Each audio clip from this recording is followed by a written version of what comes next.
Hello views, welcome to TJMS Tamil channel. நீ நான் காதல் சீரியலுக்கான அப்கமிங் எபிசோடில் உங்களுக்கு மல்லிப்பூ தானே ரொம்ப பிடிக்கும் அப்படின்னு சொல்லிட்டு முரளி சொல்கிறத கேட்ட அபிக்கு பயங்கர சந்தேகமாகிடுது.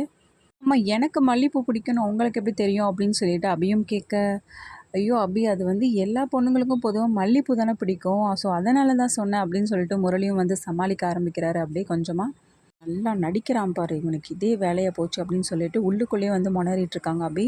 என்ன அபி ஒரு மாதிரி முறைக்கிற மாதிரியே பார்க்குறாங்க. ஒருவேளை நமக்கு பழைய ஞாபகம்லாம் இருக்குன்னு சொல்லிட்டு தெரிஞ்சிருச்சோ? என்ன அபி அப்படி பார்க்குறீங்க அப்படின்னு சொல்லிட்டு அபிக்கிட்ட கேட்க, இந்த பூவை கொண்டு போயிட்டு அஞ்சலி அக்காகிட்ட கொண்டு போய் கொடுங்க அப்படின்னு சொல்லிட்டு அங்கேருந்து கிளம்பிடுறாங்க. முரளி, நீ திருந்தவே மாட்டியடா, என்ன காரியம் பண்ண பார்த்தா? ஐயோ அபிக்கு நம்ம மேலே சந்தேகமே வந்திருக்கும். இனிமேலாவது உஷாராக நடந்துக்கோடா. ஆமாம், இனிமேல் என்னத்த உஷாராக நடக்க போகுது, நாளைக்கு எப்படியாவது அபிச்சலத்தை தூக்கி ஆகணும், அதுக்கப்புறம் பார்த்துக்கலாம் அப்படின்னு சொல்லிட்டு என்ன பண்ணுறாரு, மனசுக்குள்ளேயே பேசிகிட்டே போகிறாரு. அடுத்ததான் நைட் டைமில் அபி தூங்கும்போது பார்த்தீங்கன்னா பயங்கரமாக குளிருன்னு சொல்கிறதுன்னு பேர் ராகவ் அபிக்கு பெட்ஷீட் எடுத்து போத்தி விடுறாரு. ராகி பாயா நமக்கு பெட்ஷீட் எடுத்து போத்தி விடுறாருன்னு சொல்லிட்டு அந்த தூக்க கழகத்திலே நினச்சி சிரிக்கிறாங்க. ஒரு பக்கம் ராகவும் பார்த்தீங்கன்னா தன்னறியாமல் அபி மேலே நல்லா ஒரு பாசத்தை காட்டுறாரு. இப்படி ராகவ் ரொம்ப அபி மேலே பாசமாக இருக்கிறத பார்த்து அபிக்கு ரொம்ப சந்தோஷமாக இருக்குது. இன்னொரு பக்கம் முரளி அபி என்ன தூங்கிட்டு இருப்பாங்களா அப்படின்னு சொல்லிட்டு ரூம் ஜன்னலை எட்டி பார்த்தா முரளியால் தாங்கிக்கவே முடியல, பயங்கர கடுப்படைகிறாரு. என்ன இந்த ராகவ் மதுவை மறந்துட்டு கூடிய சீக்கிரமே அபியை ஏற்றுக்கிட்டாலும் ஏற்றுருவோம் போலே அப்படின்னு சொல்லிட்டு என்ன பண்ணுறாரு, புலம்பிட்டு இருக்காரு. இன்னைக்கு ஒரு நாள் மட்டும்தான், மறுநாள் பாரு அபிச்சலத்தை காலையிலே தூக்கிடுறான், அதுக்கப்புறம் என்ன நடக்குது மட்டும் பாருங்க அப்படின்னு சொல்லிட்டு புலம்பிட்டு இருக்காரு. பொழுதும் விடியுது, மறுநாள் காலையில் எழுந்துறாங்க. எல்லாரும் டைம் ஆகுது, ரெடி ஆகுங்க, சுற்றி பார்க்க போகலாம் அப்படின்னு சொல்லிட்டு எல்லாரும் ஒவ்வொருத்தராக கிளம்புறாங்க. எல்லோரும் எழுந்ததுக்கப்புறமா சாப்பிட்டு என்ன பண்ணுறாங்க, அப்படியே நடந்து போயிட்டுருக்காங்க வாக்கிங் மாதிரி. அந்த சமயத்தில் ஒரு வாட்டர் ஃபால்ஸ் இருக்குது. வாட்டர் ஃபால்ஸ் பார்த்த அபிக்கு அந்த இடத்துல குளிக்கணும்னு தோன்றதுனால அதுக்கப்புறம் போய் குளிக்க போகிறாங்க. அபிக்கு இந்த இடம் ரொம்பவே பிடிச்சிருக்கு. அபி ரொம்பவே ஜாலியாக என்ஜாய் பண்ணி குளிக்க ஆரம்பிக்கிறாங்க. போதும் அபி, வா கிளம்பலாம் அப்படின்னு சொல்லிட்டு அனு கூப்பிட்றாங்க. அனு கொஞ்சம் நேரம் தான் அப்படின்னு சொல்லிட்டு திரும்ப என்ன பண்ணுறாங்க, தண்ணியில் குளிச்சுட்டு இருக்காங்க. அபி இப்படி குளிச்சுட்டு இருக்கும்போது அபிக்கு மூச்சு திணறல் ஏற்படுறதுனால ராகவ் காப்பாற்றுறாரு.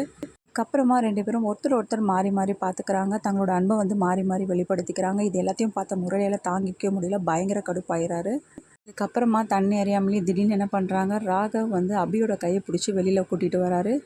எல்லாம் பார்த்த முறையில் தாங்கிக்கவே முடியல, பயங்கர எரிச்சல் அடைகிறது மட்டும் இல்லாமல், ஏன் என் அபிச்சலத்தோட கையை விடுடா, என் அபிச்சலத்தோட கையை எப்படி நீ பிடிக்கலாம் அப்படின்னு சொல்லிட்டு மனசுக்குள்ளேயே பேசிக்கிட்டு திட்டிகிட்டு இருக்காரு. கூடிய சீக்கிரம் ஏதாவது ஒன்று பண்ணி ஆகணும், அப்போ தான் இதுக்கெல்லாம் ஒரு முற்றுப்புள்ளி வைக்க முடியும் அப்படின்னு சொல்லிட்டு என்ன பண்ணுறாரு, ஒரு பிளான் பண்ணுறதுக்காக எல்லாரையும் கூப்பிட்றாரு. அபி நீ குளிச்சது போதும், இங்கே வா அப்படின்னு சொல்லிட்டு என்ன பண்ணுறாங்க, அனு கூப்பிட்றாங்க, போய் ட்ரெஸ் சேஞ்ச் பண்ணிட்டு வா அப்படின்னு சொல்லிட்டு.